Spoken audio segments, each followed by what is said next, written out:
High, আমি হলাম পূজা। দুর্গা পূজা, কালী পূজা না, আমার নামই পূজা। আজকের ভিডিওটা basically get ready with me plus একটা মিনি ব্লগ। সো আজকে আমি ভেবেছিলাম একটা 3 পিস পরবো, তারপর মনে হলো যে কিছু ইউনিক করা যেতে পারে।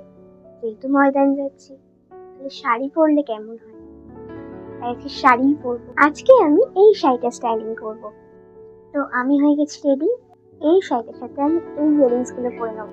বেসিক্যালি এই ইয়ারিংসটা হচ্ছে আমার একটা ইয়ারিংস ভেঙে গেছিল, সেটাকে আমি দুটো আলাদা পার্টস ভেঙে লাগিয়ে এই ইয়ারিংসটা বানিয়েছি। এটা খুব ভালো করতে পারি জুগাড়। স্যার ফুল রেডি হয়ে আসছে মেকআপ করে, তারপর দেখাচ্ছি আমার ফাইনাল লুকটা। আমি হয়ে গেছি ফুল রেডি, কিন্তু একটু ঠান্ডাও লাগছে, ঠান্ডাও পড়েছে, তো সোয়েটারও পরতে হবে। তো সোয়েটার পরে আমার ফাইনাল লুকটা আমি দেখাচ্ছি। সো আমি পরে নিয়েছি একটা ওভারকোট। এটা হচ্ছে আমার ফাইনাল লুক। এবার বেরিয়ে পড়া যাক, তাহলে দেখা যাক সে কেমন রিয়াকশন দেয়। শাড়ি পরেছি বলে কথা, দেখাই যাক। চলো। আমি একটু বেশি সারপ্রাইজ হয়ে গেছি, কারণ ও আজকে শাড়ি পরে এসেছে। আমাকে বলেছিল নর্মাল কোনো একটা ড্রেস পরে আসবে, কিছু একটা সালোয়ারের মতো পরে আসবে, তো আজকে ও শাড়ি পরে এসেছে, তো আমি খুব সারপ্রাইজ হয়ে গেছি। তোর কেমন লাগছে? তোকে তো দেখে আমি মুগ্ধ হয়ে গেছি। এর আগেও এরকম আমি একটা সারপ্রাইজ পেয়েছিলাম, হঠাৎ করে শাড়ি পরে চলে এসেছে। আজকে কোনো প্ল্যান ছিল না। 2022 আজকে কোনো প্ল্যান ছিল না। গরমে রোদের পুরে আমি শাড়ি পরেছিলাম।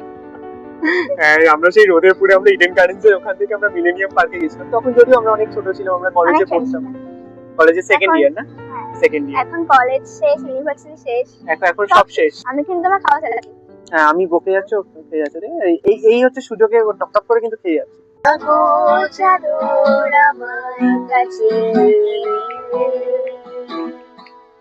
সাজিয়েছি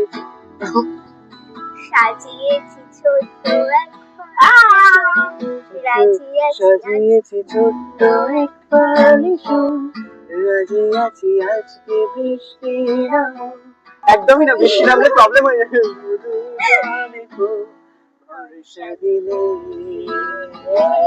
আজকে আমার আউটফিটটা কেমন লাগছে? I am obsessed with my outfit. Your outfit 100 on 10. হ্যাঁ, 10 on 10 বলে, আমি বলবো 100 on 10। 10 এ 100। আচ্ছা আচ্ছা, বুঝতে পেরেছি। ঠিক আছে, আমি যদি টিচার হই আমি এরকমই মার্কস। তাহলে হোস না।